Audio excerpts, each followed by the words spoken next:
नमस्कार आदरणीय दर्शकवृन्द, यहाँहरूलाई हार्दिक स्वागत गर्न चाहन्छु। म नवराज तानुक। यो टेलिभिजनको विशेष लाइभ, यो विशेष सन्दर्भमा हामी पछिल्लो राजनीतिक घटनाक्रम र देशको विकसित घटनाक्रमको बारेमा सही र सठिक विश्लेषण गर्दै आएका छौँ। विशेषतः यतिखेर नेकपा एमालेको महाधिवेशनबाट नयाँ नेतृत्व भनौँ या पुरानै अनुहारलाई चाहिँ त्यहाँको महाधिवेशन प्रतिनिधिले चाहिँ अनुमोदित गरेको छ र 1900 मत ल्याएर चाहिँ नेकपा एमालेको अध्यक्षमा पुनः केपी शर्मा ओली निर्वाचित हुनुभएको छ। फर्स्ट अफ अल हाम्रो टेलिभिजन र हाम्रो तर्फबाट उहाँको शुभेच्छा, शुभकामना, उहाँको कार्यकाल सफल होस् र हिजोको जस्तो अब गल्ती उहाँले पार्टी चलाउँदा नगर्नुस् भन्ने हाम्रो शुभेच्छा रह्यो। र विशेष गरी यतिखेर डाक्टर भीम रावल 196 मत ल्याउँदै पराजित हुनुभयो। त्यसै गरी उपाध्यक्षमा चाहिँ रामबहादुर थापा बादल लगायत विजय भए र खास गरी पूर्व माओवादीका नेताहरूको भविष्य सुरक्षित देखियो एमालेभित्र र पूर्व एमालेका जो चाहिँ 10 नेता मध्येका घनश्याम भुसाल पराजित हुनु पुगे। यस्तो विषम परिस्थितिमा नेपालको कम्युनिस्ट आन्दोलन र विशेष गरी नेपाली कम्युनिस्ट विरासत बोकेका यी राजनीतिक दलहरूको यी किसिमका महाधिवेशनले देखिने जुन एक किसिमको सर्वसम्मतको रटान लगाइएको थियो, तर त्यो नहुन सक्दा र पछिल्लो समय पार्टीभित्र एक किसिमको ग्रुपिजम र विवादको बीचबाट अन्ततगत निर्वाचनमा गयो। एउटा लोकतान्त्रिक विधि प्रक्रिया अपनाइरहँदा यसरी सहर्ष स्वीकार नसक्ने परिस्थितिमा उहाँहरू पुग्नु भएको छ र नेकपा एमालेको यो महाधिवेशनको सन्देश के रह्यो, नेपालका कम्युनिस्टहरूको नजरमा विशेष गरी चितवन, सौराहा र नेकपा एमालेको यो 10औं महाधिवेशन कस्तो रह्यो, आज यसै विषय सन्दर्भमा कुराकानी गर्दैछौँ। हामीसँग कुराकानीका निम्ति तपाईँहरूले चिन्नु पनि हुन्छ, जान्नु पनि हुन्छ, अदालतबाट जसलाई यतिखेर नेपाल कम्युनिस्ट पार्टी नेकपा नामधारीको पार्टीको सबै सर्वस्व उहाँलाई दिइयो, अर्थात् त्यसको आधिकारिकता फाइनल गरेर आधिकारिकता उहाँले प्राप्त गर्नुभयो र पूर्ववत रूपमा माओवादी र एमालेलाई बिउताउने त्यस्तो पात्र जो 2 वर्षसम्म प्रतीक्षा गर्नुभयो, अन्ततगत नेपाल कम्युनिस्ट पार्टीको अध्यक्ष आजको विशेष अङ्कमा हामीसँग ऋषि कट्टेल हुनुहुन्छ। उहाँलाई म वेलकम गर्न चाहन्छु। कट्टेलज्यू नमस्ते, वेलकम, यहाँलाई स्वागत छ। नमस्कार, धन्यवाद। आराम हुनुहुन्छ? ठिकै छु। अब कुराकानीको प्रसङ्ग सुरु गरौँ, खास गरी चितवनतिरै प्रवेश गरौँ। भर्खरै मत परिणाम बाहिर आइसकेको छ। नेकपा एमालेको 10औं महाधिवेशनबाट पुनः एमालेको अध्यक्ष केपी शर्मा ओली निर्वाचित हुनुभयो र डाक्टर भीम रावल पराजित हुनुभयो। यो निर्वाचनलाई कसरी हेर्नुभयो तपाईँले? ओली निर्वाचित हुनुभयो, फर्स्ट अफ अल के भन्नुहुन्छ यो विषयमा? होइन, यो निर्वाचनको परिणाम पूर्व निर्धारितै थियो। यसमा त्यो म आफूले त भीम रावलजीले 200-250 मतभन्दा माथि ल्याउने आकलन मेरो थिएन। अब त्यही भोट पनि कसरी आउने भन्दा त्यो सुदूरपश्चिम र मध्यपश्चिमतिरका भोटर्सहरूको भोट मात्रै आउने हो, अन्तको भोट उहाँलाई 2-4 10वटा भोट पनि आउँदैन थियो। त्यसो भएको हुनाले ओलीले जित्ने कुरा त पूर्व निश्चितै थियो। जहाँसम्म अरू माओवादी केन्द्रबाट गएका बादलजीहरूको प्रश्न हो, पहिलेको एमालेको चरित्र हेर्दा मान्छेहरूले शङ्का गरे उनीहरूलाई हराइदिएर घनश्यामहरूलाई जिताउन सक्छन् भन्ने अनुमान त त्यो थियो नि त। होइन, त्यो पुरानो कुराले अनुमान गरे हो कि। हिजो पनि हामी एक ठाउँमा छलफल गर्दै थियौँ, मैले पत्याइनँ। किनभने यसपटक तपाईँ निश्चिन्त हुनुहुन्थ्यो, तपाईँ निर्धक्क हुनुहुन्थ्यो एमालेमा अब पुरानो एमाले रहेन, एमाले भन्दा बढी प्यारा पूर्व माओवादीका नेताहरू हुनेछन्, ओलीले तिनलाई बढी साथ दिनेछन् भन्ने तपाईँलाई विश्वास होइन? अब त्यो विचार दृष्टिकोण मानेर आइसकेपछि उहाँहरू पनि त पूर्व माओवादी हुनु भएन नि त। बादलजीहरू पनि एउटा चाहिँ एमाले त पूर्व त दुइटै रहेन नि त। माओवादी केन्द्र र एमाले मिलेर त नेकपा बनाए नि त। बादलहरू त्यो नेकपा भएरै आएका मान्छे हुन् नि। त्यसो भएको हुनाले उनले के गरे भने हामी नेकपा 2टा बनाइदिया ठाउँमा हामी त्यता चाहिँ फर्काउँदैनौँ माओवादीमा भने हुन्। एकता प्रक्रियाबाट आएका एउटा कुरा। अब दोस्रो कुरा, घनश्यामजी भीम रावलजीहरूको पनि मेरो आफ्नो चाहिँ विश्लेषण के हो भने उहाँहरूले मत पाउने त्यस्तो कुनै आधार थिएन, वैचारिक आधार थिएन। उहाँहरू अहिले चुनाव लड्नु थियो भने वास्तवमा किन चुनाव लड्ने, होइन? अब केवल पद प्रतिष्ठाको लागि भन्दा बाहेक अर्थ कुरा त भएन उहाँहरूको काम। उहाँहरूले विधान अधिवेशनमा ओलीसँग जो मत भिन्नता थियो होइन त्यो मत भिन्नतालाई विधान अधिवेशनमा व्यवस्थित ढङ्गले राखेर त्यही छलफल गरेर त्यतिखेर फरक मत देखाएको भए त्यही देखाएपछि उहाँलाई के बाध्यता हुन्थ्यो भन्नु होला भने देशभरका कार्यकर्तामा त नपठाइकन सुख पाइँदैन थियो नि त्यो त पठाउनु पर्थ्यो तलसम्म पठाउने र छलफल हुन्थ्यो बहस हुन्थ्यो त्यही त राष्ट्रव्यापी रूपमा ओलीलाई हराउनु पर्ने कारण के हो ओलीजी गल्ती के हो त्यसकारण नेकपा एमालेमा हाम्रो नेतृत्व किन स्थापित हुनुपर्छ भन्ने कुरा त यो 2 महिना विधान अधिवेशनपछि लगातार उहाँहरू जान पर्थ्यो आम रूपमा कार्यकर्ताको बिचमा गएर आफ्नो भिन्न दस्तावेज सार्वजनिक गरेर देश र जनताले बुझ्न पाउनु पर्यो नि त तपाईँ हामीले पनि बुझ्न पाउनु पर्यो नि ओली भन्दा भिन्न चाहिँ घनश्यामहरू भीमरावलहरू विचारमा यो कारणले भिन्न छन् त्यसकारण कुन विचार ठिक भनेर कार्यकर्ताले पनि छलफल गर्नु पाउनु पर्थ्यो नि त त्यो केही पनि छैन विधान महाधिवेशनमा राजनीतिक प्रतिवेदन त सामान्यतया पार्टी नेताले प्रस्तुत गर्ने नै हो त्यो दुनियाँमा चलनै गर्नु भने ओलीले गरेको राजनीतिक प्रतिवेदनमा तपाईँ हामीलाई थाहा छ भीमरावलजीले के भिन्न मत राख्नुभयो ताली बजाएर हिँड्नुभयो ताली पड्काएर सर्वसम्मतिले पास भयो राजनीतिक प्रतिवेदन चाहिँ सर्वसम्मतिले पास हुने भिन्न मत नहुने अब विवाद चाहिँ के हो भने को नेता हुने भन्ने कुरा न हो यो अहिले जुन उहाँहरू 10 भाइ फर्केका थिए एमाले विभाजन हुँदा या भनौँ माधव कुमार नेपालहरूसँग उहाँहरू हुनुहुन्थ्यो हिजोसम्म अन्तिम आवरमा आएर उहाँहरू एमालेमै रहनुभयो आज परिस्थिति यस्तो आयो कि उहाँहरूले भन्नुभयो पार्टी केपी शर्मा ओलीको नेतृत्वमा चाहिँ चल्दैन पार्टी चलाउन सकिन्न भन्ने आशय उहाँहरूको थियो फरक मत देखाउन खोजियो तर महाधिवेशन प्रतिनिधि या त्यो हलले उहाँहरूलाई पत्तै दिएन के हो कारण होइन उहाँहरूले त्यसो पनि भन्नुभयो जस्तो मलाई लागेन के केपी ओलीजीले जब राजनीतिक प्रतिवेदन पेश गरिसकेपछि उहाँहरूले भन्नुपर्ने त्यही बेलामा हो समयमा भन्नु भएन उहाँ त एकताको रट्टा पार्टी बचाउनुपर्छ 10 बुँदे पार्टी बचाउनुपर्छ भनेर आएको मान्छेले पार्टी बचाउनुपर्छ भने कसको नेतृत्वमा बचाउनुपर्छ जम्मा टकराव त्यहाँ 3 जनाको थियो होइन प्रचण्ड माधव नेपाल र ओली अब प्रचण्डजी मानौँ ल कानुनले आफ्नो ढङ्गले लाग्नुभयो पार्टी फुटको मुख्य पात्र त 2टा हुन् नि केपी ओली र माधव हो नेतृत्व त उनीहरूले गरिरहेछन् उता माधवले पार्टी फुटाएर गएर नि अरू मान्छे नेता भएर त्यहाँ आफै भए नि आफै हुनुभयो आफैले यहाँ के भन्नुहुन्थ्यो भनेदेखि एक व्यक्ति एक पद गरेन ओलीले भनेर चाहिँ ठुलो बवन्डर गरिरहनुहुन्थ्यो आफू पार्टी फुटाएर गएर के गर्नुभयो भने अध्यक्ष नि आफै संसदीय दलको नेता नि आफै खै त एक व्यक्ति एक पद भयो त छैन त त्यहाँ पनि अब त्यस कारणले अब 2 मध्ये एउटाको चोइस थियो माधव नेपालजी पार्टी विभाजनको नेतृत्व गर्नुभयो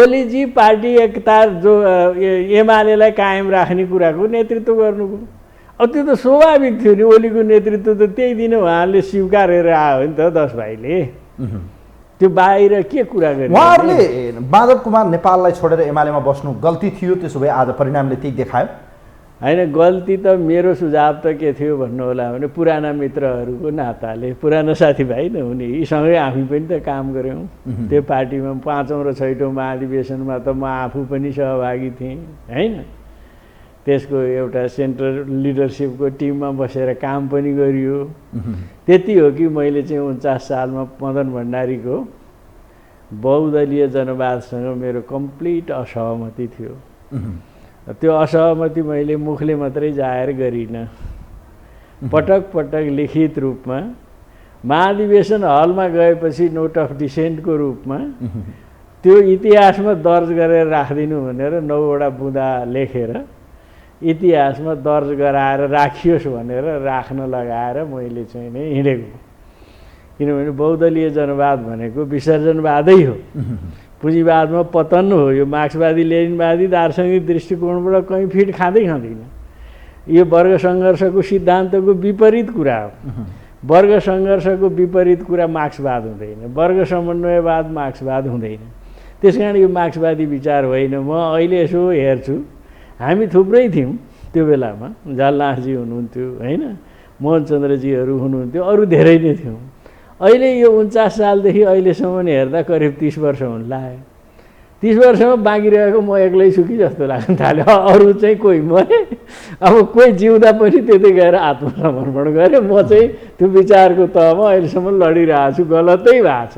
अहिले ओलीवादको जे कुरा भनिन्छ नि, यो ओलीवादको विकास पनि त्यो 49 सालको मदन भण्डारीको जबजको वृक्षबाट फलेको फल हो यो ओलीवाद होइन। त्यसले जे रोप दिएको थियो त्यही आयो। जबज रोपेपछि आउने यही हो। जबज रोपेपछि आउने पुँजीवादी सोच नै हो, अरू आउँदैन। किनभने त्यसले बनाएको मार्गदर्शन नै पुँजीवाद हो। त्यस भएको हुनाले अहिले ओलीहरू जहाँ पुगेका छन् त्यो 49 सालको 5औं महाधिवेशनमा मदन भण्डारीले रोपेको हाम्रो भाषाको चाहिँ 20 वृक्षको फल हो। त्यस भएको हुनाले अब यसको महाधिवेशन यस्तै हुने कुरालाई अस्वाभाविक छानिँदैन, हामीले ठानेकै छैनौँ। र परिणाम त जहाँसम्म हो, उहाँ साथीहरूले पनि ठिक ढङ्गको लडाइँ लड्नु भएन। बहुदलीय जनवाद मान्ने, अब बहुदलीय जनवादको साँच्चै भन्नुहुन्छ भने मैले त्यहाँ बसेर बुझेको 49 सालको 5औं महाधिवेशनमा अलिकति त्यही विषय उठाइहाल्नुभयो। 5औं महाधिवेशनमा बहुदलीय जनवादको साँचो उत्तराधिकारी चाहिँ 2 जना हो। को? वामदेव गौतम र केपी ओली। केपी ओली भन्दा पनि माथिल्लो श्रेणीको चाहिँ हो वामदेव। कुरो हुनुभयो नि त। त्यो वामदेव र ओलीको झगडा त्यही उत्तराधिकारीकै झगडा हो। अब वामदेव ओली भन्दा वैचारिक लेभलमा अलि अगाडि छन्। अब त केपी ओली भने एमाले भने केपी ओली पो भयो त होइन? त्यही देख्यो नि। हुन्छ क्या, तपाईँ पुँजीवादी, किनभने उहाँसँग प्रतिस्पर्धा गर्ने नेता त एमालेमा रहनु भएन। 2 भाइहरू जस्तो देखिएका अब घनश्याम र भीमरावहरू थियो, उहाँहरूलाई पनि झाडु लगाएर आज फालिहाल्नु भयो नि उहाँहरू। पुँजीवादी व्यवस्थामा व्यक्तिवादको प्रभुत्व हुने कुरा स्वाभाविक हो कि। कम्युनिस्टमा पनि हुँदो रहेछ है। यी त कम्युनिस्टै होइन त। पुँजीवादमा पतन भएका कम्युनिस्ट नाम गरेका तपाईँहरूले बनाइदिए कम्युनिस्ट हो कि? यी कम्युनिस्ट हामीले बनाएन कि, उहाँहरूले आफैले भन्दै आउनु भएको छ। सच्चा कम्युनिस्ट हामी हो, यो देशको नेतृत्वकर्ता कम्युनिस्ट हामी नै हो भनेर भन्दै हिँड्नु भएको छ। उहाँहरूको जनमत पनि छ, फेरि उहाँहरूका मान्छेहरू 10 लाख उतारे भने भन्दै हुनुहुन्छ उहाँहरूले। भन्दा हुन्छ। अहिले एउटा कुरा के छ भन्नु होला भने, नेपालको कम्युनिस्ट आन्दोलनको तपाईँले अलिकति कुरा उठाउनु भयो। आज अलिकति प्रसङ्ग मल्त जीवरामजीले अझ यही विषयमा छलफल गर्न आइज भन्दै हुनुहुन्थ्यो कि चाहिँ नेपालको कम्युनिस्ट आन्दोलनको चरित्र विश्वको कम्युनिस्ट आन्दोलनको चरित्रभन्दा अलि भिन्न छ। कसरी? किनभने नेपालको अरू देशका कम्युनिस्ट आन्दोलनहरू त्यहाँको विचार सिद्धान्त र त्यहाँ क्रान्तिको एउटा हतियार बन्दै क्रान्ति सम्पन्न गरे। हाम्रो देशको कम्युनिस्ट आन्दोलनको विकास र जन्म र विकास चाहिँ यहाँको डेमोक्रेटिक आन्दोलन सँगसँगै भयो कि, जसलाई पुँजीवादी क्रान्ति भन्ने। कङ्ग्रेस जस्तै भयो क्या। पुँजीवादी सङ्घर्ष जे सुरु भयो नि त, यहाँ त राणा थियो। तपाईँ त्यहाँबाट हेर्नुहोस् न, राणा थियो, एउटा जहानीय शासन थियो। तत्काललाई चाहिँ जनताले त्यसबाट राहत खोजिरहेको थियो। कम्युनिस्ट पार्टी पनि त्यही काममा लाग्नु स्वाभाविकै थियो। अब त्यसपछि आएर राजाको निरङ्कुशता आयो।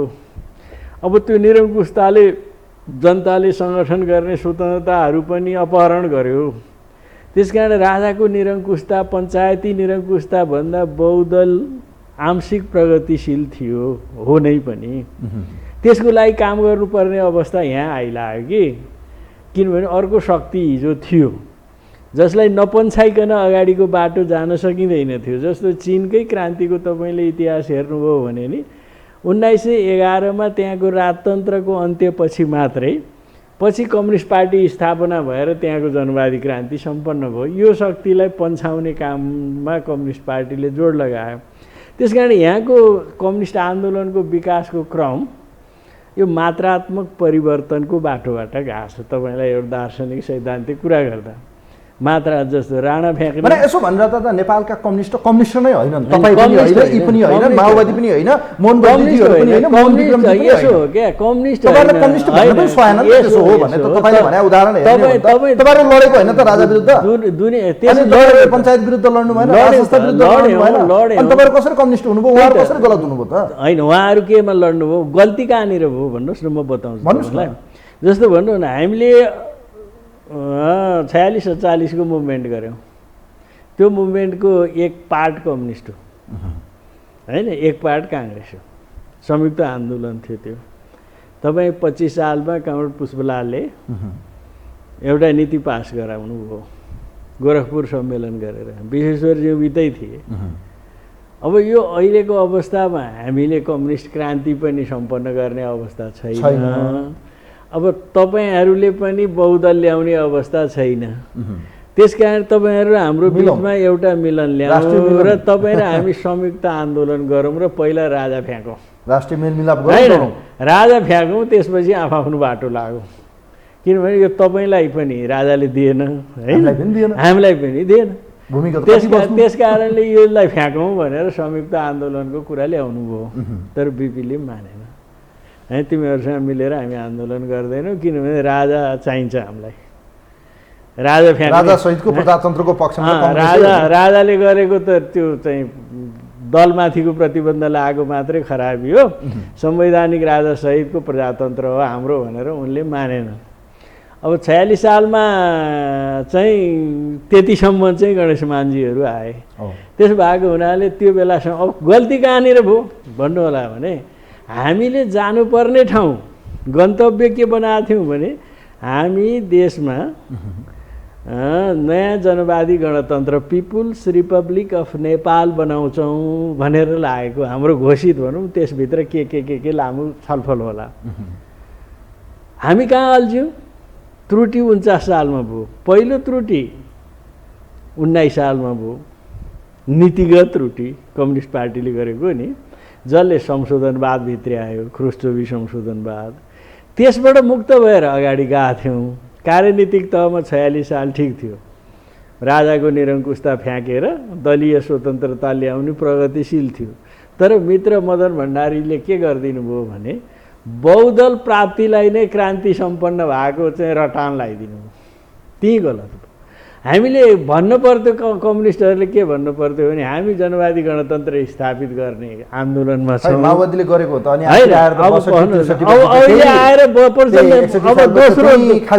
दोस्रो चाहिँ नि प्रचण्डजीले गर्नुभयो। जान त गएपछि गइन्छ नि त नि, नजानु पर्छ नि त नि, त्यो गल्ती भयो। त्यसो भएर त आज दुर्दशा भइरहनु भएको छ नि, देख्नु भएन। अब दोस्रो चाहिँ फेरि माओवादीले त्यो कुरा अस्वीकार गर्यो त्यहाँभित्रको एउटा होइन, माओवादीले अस्वीकार गर्यो भने त कम्युनिस्ट आन्दोलनको परिवर्तन गर्ने जनवादी गणतन्त्र चाहने हिस्साले अस्वीकार गर्यो र उसले माओवादी चाहिँ अग्रिम रूपमा उठेर हतियार उठायो नि त। अब उसले पनि के गर्यो भन्नु होला भने राजतन्त्र फ्याँकिनु नै क्रान्ति पुरा हुनु हो भन्ने जो गलत भ्रम सिर्जना गर्यो, सबै क्रान्ति पुरा भयो भन्ने जे भन्यो हो त्यहीँनिर गल्ती भयो। 49 सालमा के 46-47 मदन भण्डारीले गरेको जो गल्ती थियो, बहुदल लिएर आएपछि त हामीले क्रान्ति गऱ्यौँ भन्ने जो थियो नि, त्यस कारण बहुदलीय जनवाद भनेर जो नेपालका कम्युनिस्टहरूको बारेमा धेरै फेरिस्त बताइसक्नुभयो। अब मलाई भन्नुहोस् न, अहिले जस्तो नेकपा एमालेको महाधिवेशनलाई तपाईँहरूले हेरिरहँदा साँच्चीकै कम्युनिस्टहरूसँग यस्तो तामझाम तडक भडक पनि देखियो, मान्छेले जिब्रो पनि काटे। तपाईँ अब शुभेच्छुक हो या होइन, कम्युनिस्ट पार्टी नामदारी तपाईँ होइन, यिनीहरू कम्युनिस्ट नामदारी नक्कली हो भन्ने मान्छे तपाईँ हो। अहिले यो नेकपा एमालेको 10औं महाधिवेशनलाई तपाईँले काठमाडौँबाट हेरिरहँदा चितवनको सौराहामा पुगेको यो भिड, त्यहाँको यो सजावट, त्यहाँको तामझाम, त्यहाँको बन्दोबस्त कसरी हेर्नुभयो? के हो? हेर्नुहोस्, अब दुईवटा कुरा हो। पुँजीवादी व्यवस्था र पुँजीवादी पार्टीहरूको कामै के हो भने पुँजीको प्रदर्शन गर्ने हो कि। उनीहरूले जनतालाई जनता ठान्दैनन्, जनतालाई उनीहरूको राज गर्ने साधन ठान्छन् होइन, उनीहरूले साधन ठान्छन्।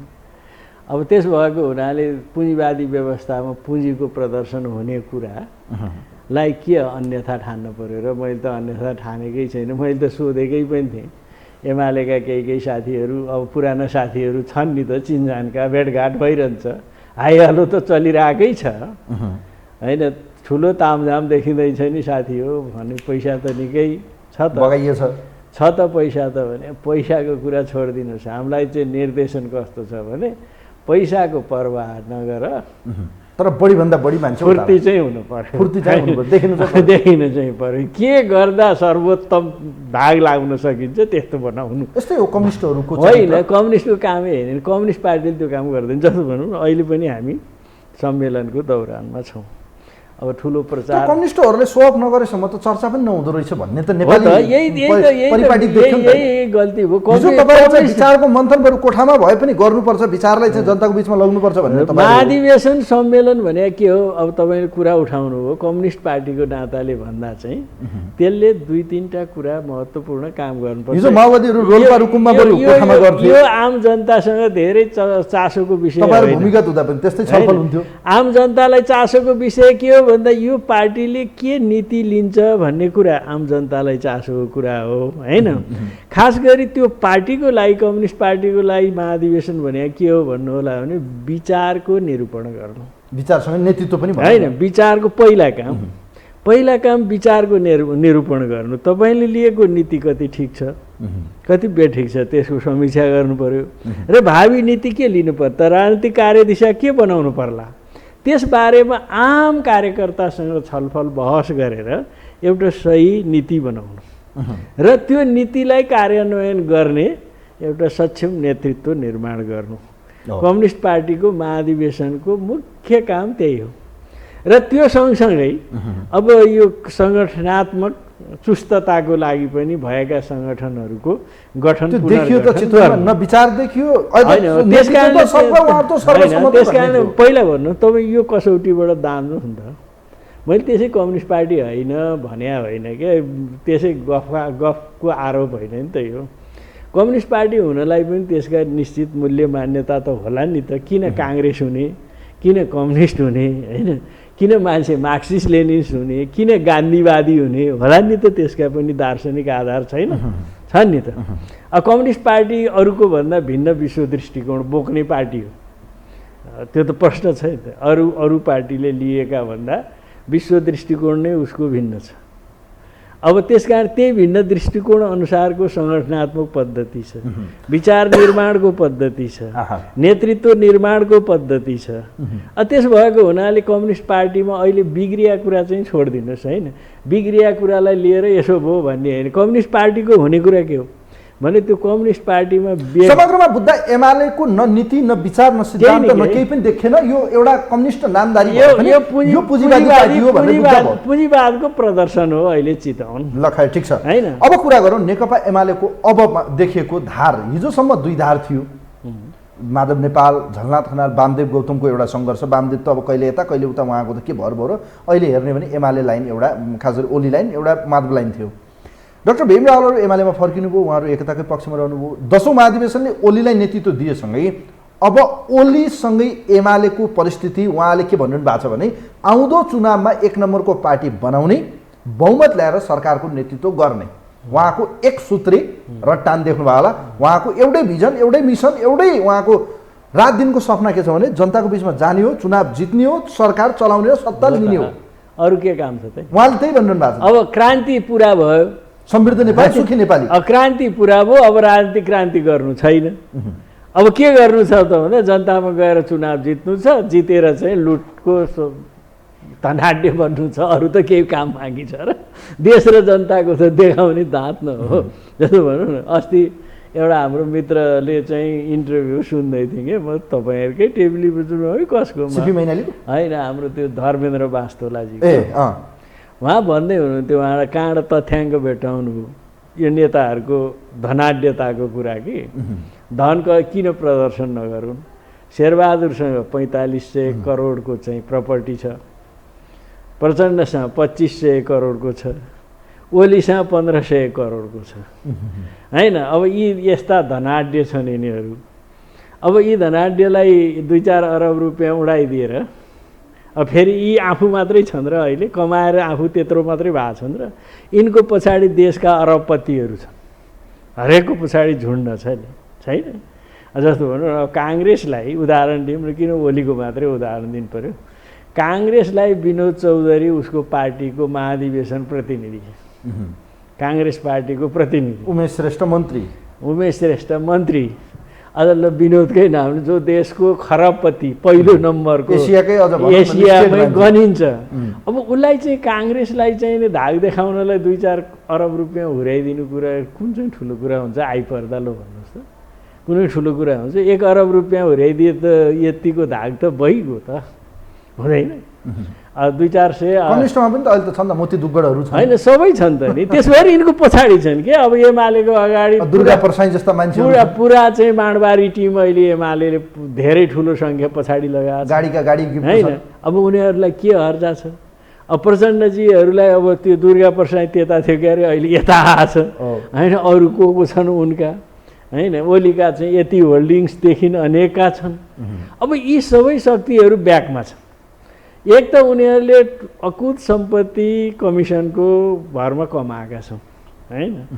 अब यो देशमा छानबिन हुँदैन। खै ठिक छ। अब यो कम्युनिस्टहरूको चरित्र तपाईँले उदाङ्गो पारिसक्नुभयो कटेलज्यू। मैले यहाँनिर अब जोड्न खोजेँ एमालेको भविष्य के हुन्छ। जस्तो उहाँले लिइरहनु भएको छ म 1 नम्बरको पार्टी बनाउँछु, ओलीको नेतृत्वमा त्यो सम्भव छ?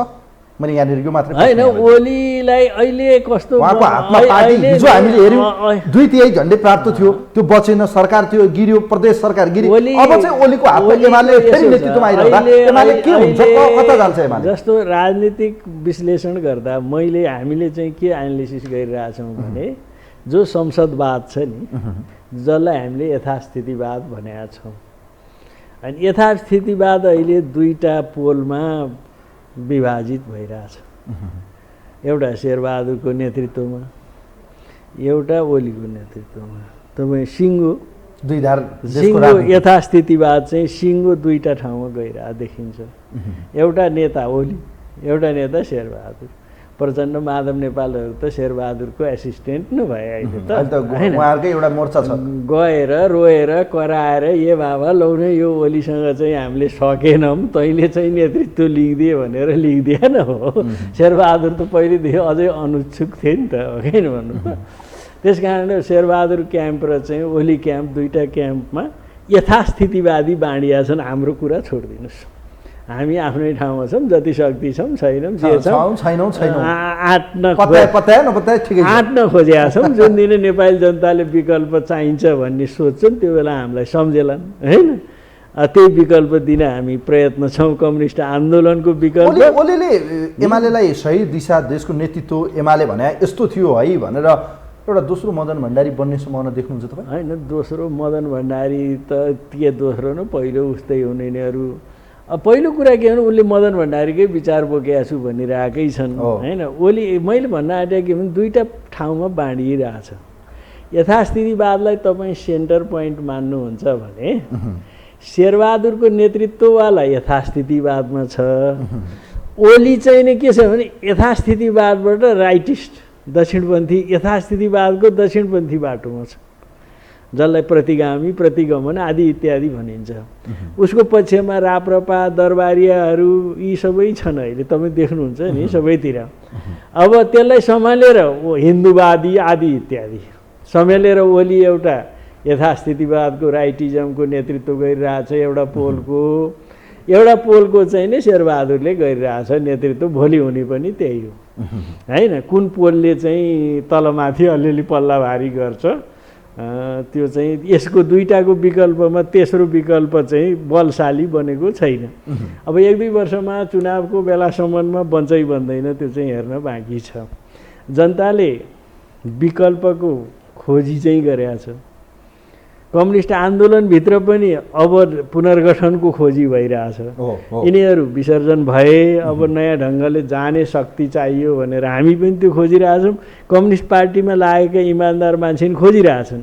त्यति हो, त्यसले एउटा कङ्क्रिट रूप लिइसकेका छैन। त्यो उर्वर भूमि मानिन्छ। हेर्नुहोस् नेपालमा विशेष गरी अझ कम्युनिस्टहरूका लागि हेर्ने हो भने त कम्युनिस्टहरूको चाहिँ एउटा प्रबल सम्भावना भएको होइन अहिले हेरिन्छ। तर यो अब के हो कम्युनिस्ट भन्ने अब कम्युनिस्टका नाममा चाहिँ भोट लिने, भोट लिएर चाहिँ देश अहिले पनि सकिएको छैन। तपाईँ इतिहास अब यसो भनिरहँदा त्यसो भए ओलीले राज संस्था फर्काउँछ, गणतन्त्र उल्टाउँछ? त्यो फर्काउँदैन। त्यसमा त त्यो अनि उहाँलाई साथ किन दिने त? राप्रपाले नि फर्काउँछ राजतन्त्र।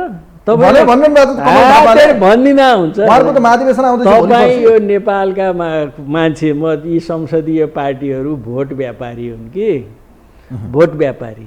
अरू कोही सुन बेच्छन्, कोही तामा बेच्छन्, कोही आलु बेच्छन्, यी भोट व्यापारी। कमल थापाले राजतन्त्र आउँछ देशमा भनेर भइन्द्रा हो र, त्यो ब्यानरमा भोट बटुल्ने हैन। जस्तो भनौँ न, अब यीको प्रचण्डहरूले, माधव नेपालहरूले, ओलीहरूले कम्युनिस्ट पार्टीको कुरा गर्छन् र कम्युनिस्ट आन्दोलनको पक्ष पोषण गर्न भने हुन् र उनले श्रमजीवी सर्वहारा वर्गलाई भ्रम सिर्जना गरेर भोट बेच्ने, तिनका भोट हामी कम्युनिस्ट हौँ, तिमी गरिब दुखीका काम गर्छौँ भन्ने भोट व्यापार गर्ने। जस्तो भनौँ हाम्रो उपेन्द्र यादवजीहरू छन् नि, यिनीहरू खुब जातीय कुरा गर्छन् नि, जातीय मुक्तिको। यी जातीय मुक्तिका पछि हो नि, देख्नुभयो नि त। सबभन्दा कट्टर उनीहरूको विरोधी ओलीको नेतृत्वमा उपेन्द्र यादव आइगए। त्यो जातीय मुक्तिको, जातीय विभेदको नाम बेचेर भोट व्यापारी हुन् यिनीहरू। अहिले जो छन् यिनीहरू आफ्नो नीतिमा कोही पनि छैनन्। अब त्यस कारणले त्यो केही गाह्रो छैन र ओलीले अथवा कमल थापाले, ओलीले अहिले किन जलारी राख्दै हिँड्यो भन्नुहोस् त? किन अयोध्या चाहिँ नेपालमा हो भनेर हल्ला गरेर आएको भन्नुहोस् न? किनभनेदेखि हिन्दूहरूको ठुलो बोलवाला छ हैन, कट्टर हिन्दूवादीहरूको पनि ठुलो सङ्ख्या छ। अब तिनको भोटको व्यापार गर्नु परेन? त्यो भोट ल्याउन गरे। कमल थापाहरूको राजा ल्याउने कुरो नि त्यही, उसलाई थाहा छैन आफै राजा भए बेला गृहमन्त्री भएको मान्छे कसरी राजतन्त्र गयो भन्ने कुरो उसलाई थाहा छ। तर अरू एजेन्डा छैन। अरू एजेन्डा नभएपछि के गर्ने त भन्दा राजाको पक्षधर मान्छेहरू छन्, त्यो एउटा एजेन्डा पनि बनाउन पाइयो, भोट पनि पाइयो। त्यस कारण यो गणतन्त्र फिर्ता हुने आदि इत्यादि कुरासँग त म कहीँ कतै पनि विश्वस्तै छैन। किनभने यी अब त्यसो हो भने कम्युनिस्ट आन्दोलनकै कुरा गर्ने हो या जेसुकै भने पनि ओलीको नेकपा एमाले, ओलीको नेकपा एमाले, केपी शर्मा ओलीको नेकपा एमाले अहिले देखियो। किनभने उहाँ अब अध्यक्ष हो, उहाँ नेतृत्व हो भने अब हेडर उहाँ नै हो, उहाँसँगै जोडिन्छ। केपी शर्मा ओलीको प्रतिस्पर्धा जस्तो दुई धार तपाईँले देखाइरहनु भएको छ अहिले, यो देखियो भनेर। अबको चुनावमा चाहिँ कसको भविष्य के हुन्छ, एमालेको कन्डिसन के हुन्छ, एमाले कसरी प्रस्तुत हुन्छ, एमाले कति सिट ल्याउला, या एमाले जस्तो आफूलाई अहिले सत्ताको नेतृत्व गर्छु भनिरहँदा प्रचण्ड माधव नेपालहरूको रणनीति भनेको मोर्चाबन्दी गरिरहने, गठबन्धन कायम राख्ने। अब ओलीलाई कुनै पनि हालतमा चाहिँ रोक्नुपर्छ, पत्ता साफ गर्नुपर्छ, सकभर हराउने, नसके पनि सत्ताबाट जान रोक्ने, गठबन्धनकै नेतृत्व फेरि बनाउने, यो रणनीतिमा उहाँहरू हुनुहुन्छ। के होला? होइन, मैले अहिले भने नि त, अहिले नेपालको समग्र पोलिटिक्स आलोचना समर्थनको स्वरहरू यथास्थितिवादी स्वरहरूमा है, त्योभन्दा बाहिरको कुरा नगरौँ। जो संसदवादीहरू छन्, संसदवादी मिडिया, बुद्धिजीवी होइन आदि इत्यादि दुईटा खेमामा विभाजित छन्, अन्ध रूपमा विभाजित छन्। एउटा ओली खेमा, अर्को देउबा खेमा। एउटा देउबा खेमा। देउबा खेमाले ओली खेमालाई चाहिने त्यो मिडियाले नि त्यही भयो, मिडिया पनि हामी हेर्छौँ नि, ठुला मिडिया हाउसहरूले कम्ती खेदिआएन नि त ओलीलाई नि खेद्छ होइन। अनि ओली पक्षकाले नि उनीहरूलाई नि खेदिरहेछ होला। अब त्यस्तै बुद्धिजीवीहरू, नागरिक समाज भन्नेको नि विश्लेषण आफ्नो ढङ्ग छ होइन। जस्तो भनौँ न, एक दिन सुन्दरमणिजीको इन्टरभ्यू म हेर्दै थिएँ एउटा युट्युबमा, ओलीभन्दा महान दूरदर्शी मान्छे छैन भन्न थाले नि त होइन।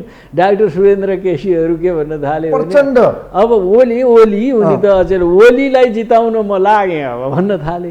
छ नि त एउटा सेन्टिमेन्ट ओलीले ल्याएछ, एउटा सेन्टिमेन्ट ओलीको विरोधी छ। त्यस कारण यहाँ कस्तो वातावरण बनाउन खोजिएको छ भने यहाँ निष्पक्ष ढङ्गको मूल्याङ्कन गर्ने ठाउँ छैन।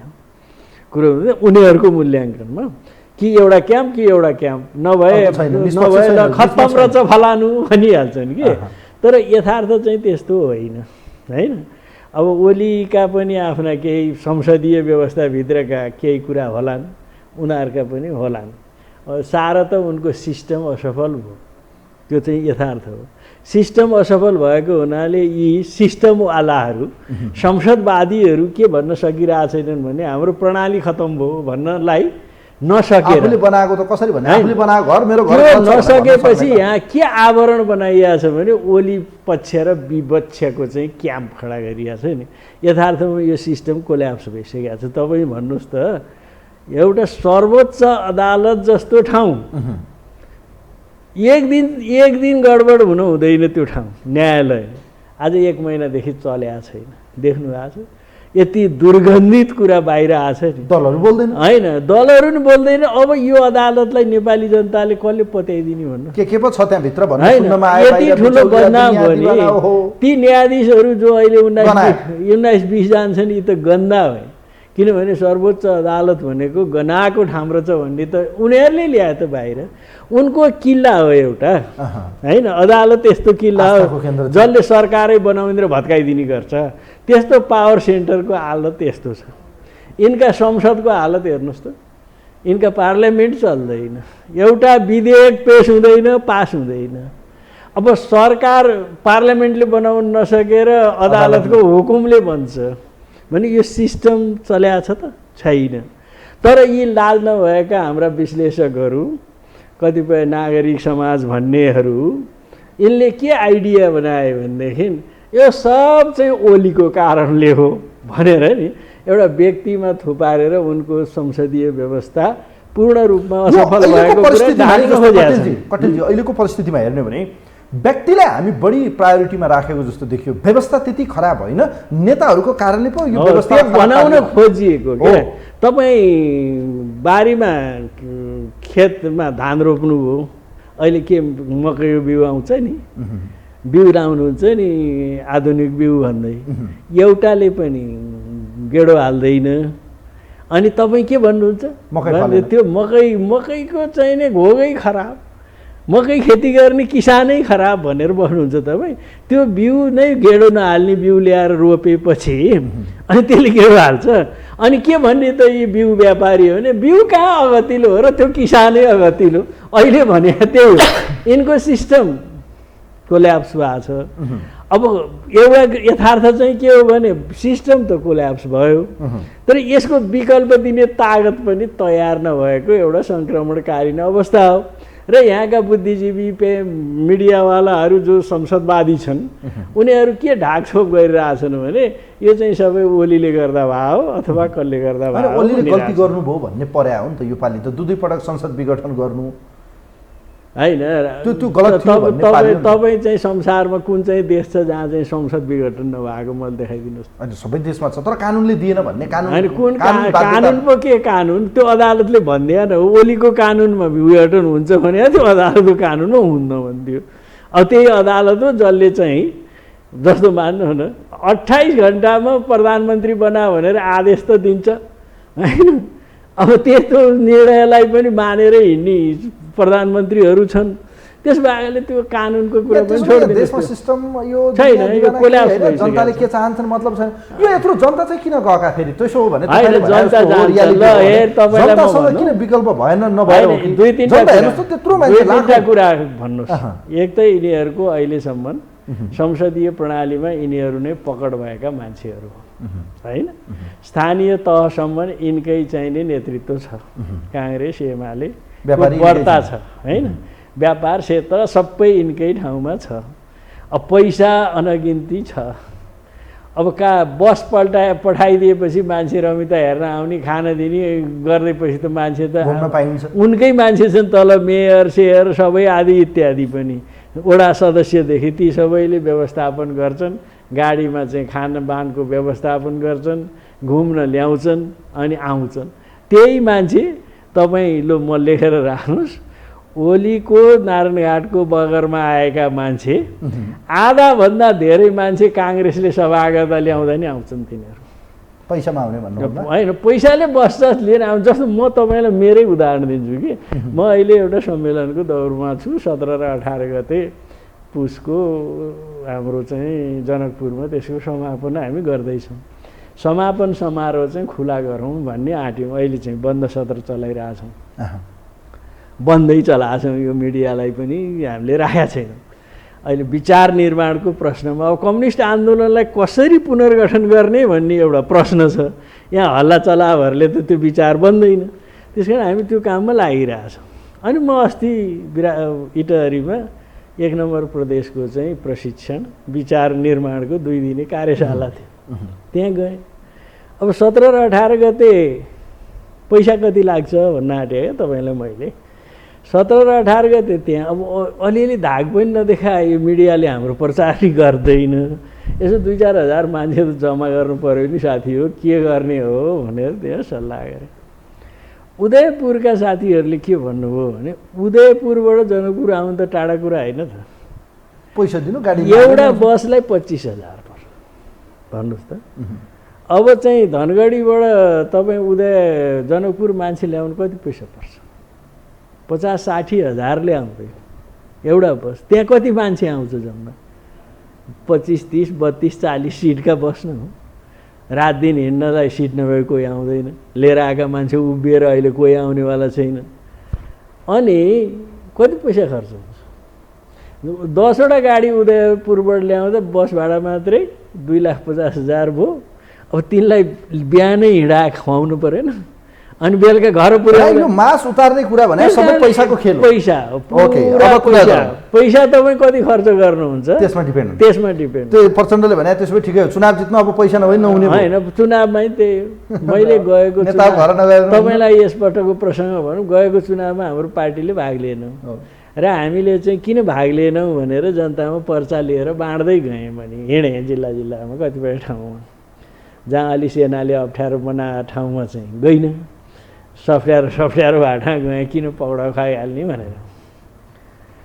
अनि पछि चाहिँ मोनिटरिङ गरेँ कि जिल्लामा बसेर चुनावमा कसरी भोट खस्छ, के कारणले खस्छ। 25देखि 30% भोट तपाईँ त्यो एउटा शून्य समय हुन्छ नि, चुपचाप प्रचार गर्न नपाइने हो, लास्ट हो। त्यो बेलामा त्यसले असर गर्छ र हारजित त्यसैले गराउँछ। त्यति भोट चाहिँ पैसाको भरमा खरिद बिक्री हुन्छ। 70% भोट चाहिँ आस्था फास्ता आदि इत्यादि पार्टीका आफ्ना सङ्गठन, तर तिनलाई पनि ल्याउन पार्टीले पैसै खर्च गर्नुपर्छ। आफ्नो पार्टीको जिल्ला कमिटीको सदस्य पनि पार्टीको चुनाव प्रचारमा पार्टीबाट पैसा नपाए जाँदैन। अब त्यो खर्च छुट्टै छोडिदिनु होइन। अब कुरा गरौँ न। मलाई एउटा सेन्टेन्स पुऱ्याइदिनुहोस्। अनि मैले त्यो बेला हेरेँ 25% लगभग मत मेरो सर्वेमा लभ चाहिँ पैसामा आउँछ। त्यस कारण जसले तपाईँ त्यो पैसा पनि कस्तो रहेछ भने मेरो गाउँमा बसेर म हेरेँ, माओवादी र एमाले मिलेका थिए होइन त्यो बेला त्यहाँ त्यो चुनावमा। अनि माओवादीको नारायण काजी उठेका, म तपाईँलाई स्पष्ट भनिदिउँ, एमाले गरेको मलाई रिपोर्ट, अनि गोर्खामा।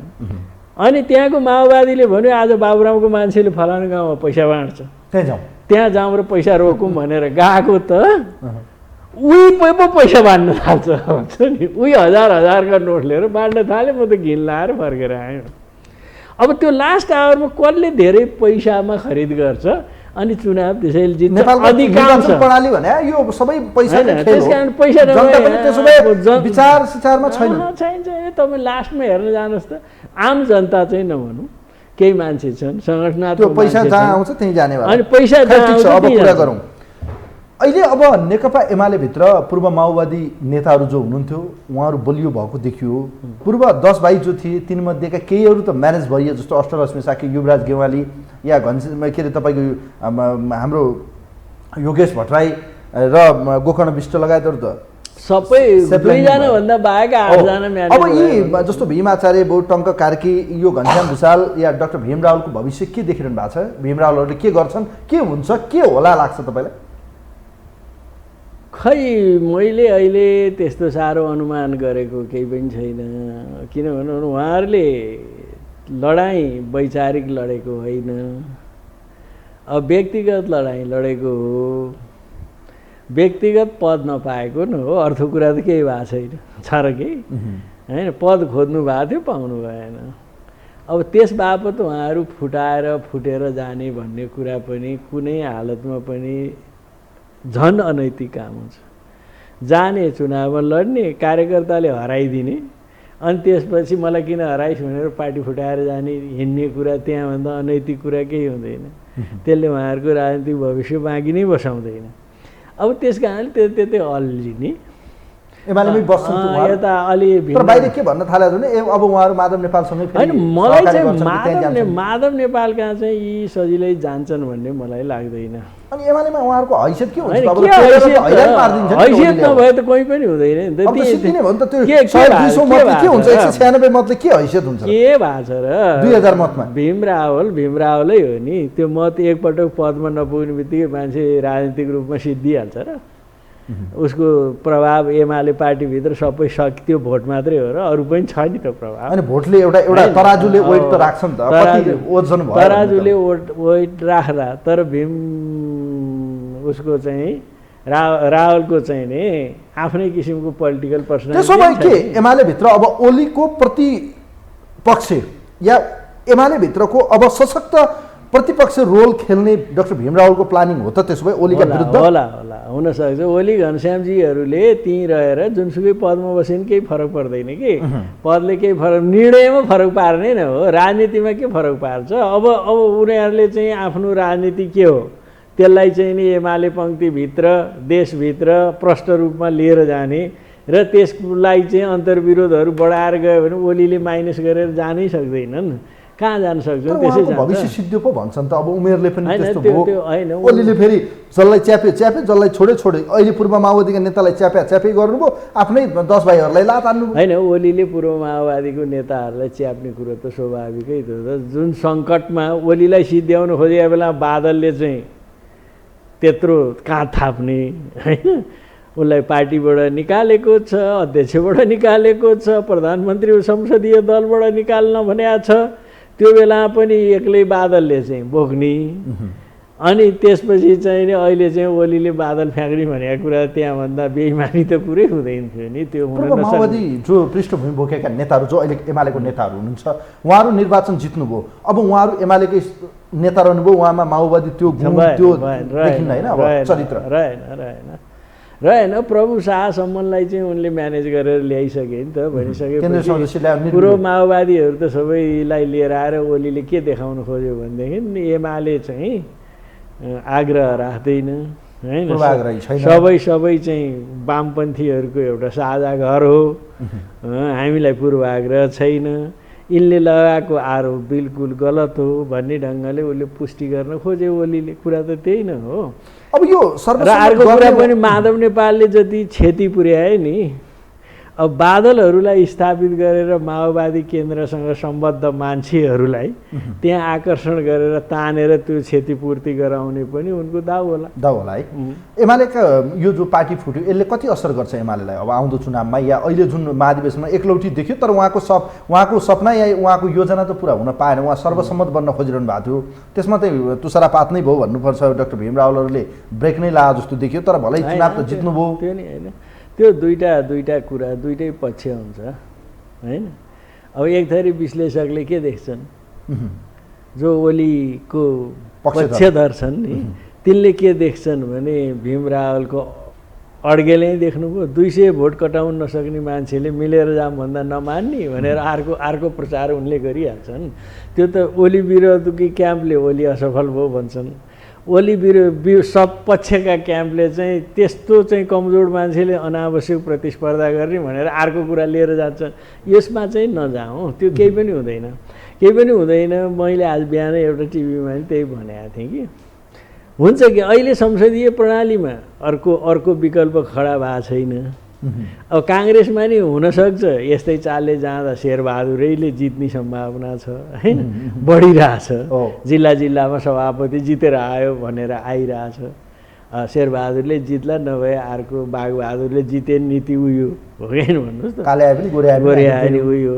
अब काङ्ग्रेसको विकल्प अर्को शक्ति नि बनेको छैन, कम्युनिस्टको नामबाट बनेकाहरूको विकल्प अर्को शक्ति बनेको पनि छैन। आखिर 1 वर्षपछि हुने चुनावमा हुने मुख्य प्रतिस्पर्धा यिनकै हो अहिलेलाई चाहिँ। त्यस कारण कोही सकिन्छ भन्छन् कि, म त्यस्तो देख्दिनँ। माधव नेपालहरूको भविष्य के देखिरहनु भएको छ तपाईँले? अब माधवजीहरू जस्तो हामीलाई अनुभव भएको कुरा भनौँ न, 54 सालमा हामी एमालेबाट विद्रोह गऱ्यौँ वामदेवको नेतृत्वमा, त्यो साँच्चै हो। 56को चुनावमा हामी 0 सिटमा पुग्यौँ, यद्यपि हामीले 6-7 लाख भोट ल्याएको थियौँ होइन। अहिलेको समानुपातिक भए 18-20 सिट त हाम्रो आइहाल्थ्यो होइन भन्नुहोस् त। अब वामदेव पनि भागेर फर्किँदैन थियो, त्यो 18-20 सिट पाएको भए ती पनि यतै कुर्लिरहन्थे। अब एक सिट पनि शून्य भएपछि फर्केर भागे। अब माधवजीको तल तल हाम्रो आफ्नो पार्टीका साथीहरूले ल्याएको रिपोर्टमा तल्लो ग्रास रुटमा त्यति ठुलो असर पुगेको छैन भन्छन्। यहाँ माथि जे देखिया छ त्यसको तुलनामा तल कमै छ भन्छन्। फेरि यस्तो बानी हेबिचुएट भयो कि म तराईमा गएको थिएँ, त्यो यो रघुवीर महासेठ चुनावमा लड्या बेला 56मा म चुनाव नलडेको मोनिटरिङमा हिँड्थेँ, रिक्सा चढेँ होइन। त्यो रिक्सावाल के भन्छ अनि सोधेँ, अब त्यो उसकै भाषामा सोधेँ, उसले के भन्छ भने पार्टी तपाईँ पार्टीमा हुनुहुन्छ भने हे कुन पार्टी भने सुरक्षा भन्छ कि त्यो तलको मान्छेले के बुझाएको छ भने एमाले सेमाले ऊ जान्छ छाप चाहिँ बुझाएको या त रुख या त सुरत छाप भन्यो एउटाले। अर्को पटक रिक्सा चढेको अर्कोले गाछी छापमा परेछ, म गाछी छाप। उसलाई काङ्ग्रेस साङ्ग्रेससँग लेन देन चुनाव चिन्ह बढी महत्त्वपूर्ण होइन। त्यसले गर्दा फेरि अब यत्रो वर्ष हेबिचुएट भएका मान्छेहरूले अनि त्यो पनि गाह्रो छ माधवजीहरूलाई, त्यसले पनि अप्ठ्यारो बनाउँछ। त्यस कारण चुनाव चिन्हमा भुतुक्कै भएको कारण त्यो पनि चुनाव चिन्ह कलम लिनुभएको छ। के देख्नुहुन्छ आउँदो चुनावसम्म माधव नेपालहरूको छोटोमा कार्यक्रमको अन्तिम प्रश्न यहाँ होइन। मलाई त के लागिरहन्छ भने आउने चुनाव सम्बन्धमा यी जस्तै झगडा गरिरहे पनि फेरि एकपटक चाहिँ नि यिनको अगाडि एउटा प्रश्न उभिन्छ, कम्युनिस्ट एक हुनु खुरुक्क लाएर काङ्ग्रेसलाई सुम्पिने कि होइन। फेरि पनि हिजोका तिता नमिठा झगडाहरू छोडेर तल तल भने पनि तालमेल गर्ने भन्ने प्रश्न यिनको उठ्छ। र यिनको तलको जनमत म जो गएँ अस्ति त्यहाँ साथीहरू भेट भयो, माओवादी केन्द्रकाहरू पनि भेट भए, उहाँहरूका कुरा पनि मैले सुने। तपाईँ सिङ्गो कम्युनिस्ट आन्दोलनको बिउ जोगाउन दौडिरहनु भएको छ, हामी पार्टीको बिउ जोगाउन दौडिरहेछौँ भन्छन् त्यतातिरका भने मैले। भनेपछि अब माओवादीले नि त्यत्रो चमत्कारिक केही गर्नेवाला छैन, माधवजीले नि केही छैन। लास्टमा चाहिँ तलको कार्यकर्ताको दबाब के छ भने तिमीले चुनावमा एक हुनैपर्छ, नभए भने काङ्ग्रेसले जित्छ। यसो केन्द्रमा भएन भने पनि यिनका कैयौँ जिल्लाहरूमा तालमेल हुने सम्भावना छ। ऋषिराम कटेल सर समय दिनुभयो, स्टुडियोसम्म आइदिनु भयो, म धेरै धेरै धन्यवाद कृतज्ञता व्यक्त गर्छु। धन्यवाद, नमस्कार। आदरणीय दर्शकवृन्द, यो विशेष लाइभ विशेष सन्दर्भमा हामीसँग नेपाल कम्युनिस्ट पार्टीका अध्यक्ष ऋषिराम कटेल आजको विशेष सन्दर्भमा हामीसँग विशेष कुराकानी गर्दै हुनुहुन्थ्यो। उहाँसँग विशेष गरी नेकपा एमालेको 10औं राष्ट्रिय महाधिवेशन र पुनः चाहिँ एमालेको अध्यक्ष केपी शर्मा ओली बनेसँगै एमालेको भविष्य के, एमालेमा अब कस्तो राजनीति चल्ला र देशको नेतृत्व गरेर हिँडेको एमालेको भविष्य के हुन्छ भन्ने विषयमा रहेर कुराकानी गऱ्यौँ। कार्यक्रम सुनिदिनुभयो, यहाँहरूप्रति धेरै धेरै धन्यवाद दिन चाहन्छु। कार्यक्रम हेरिदिनु भयो, आभार व्यक्त गर्दै कार्यक्रमको आजको यो विशेष श्रृङ्खलाबाट कार्यक्रमको टिमसँगै म पनि बिदा हुन्छु। नमस्कार।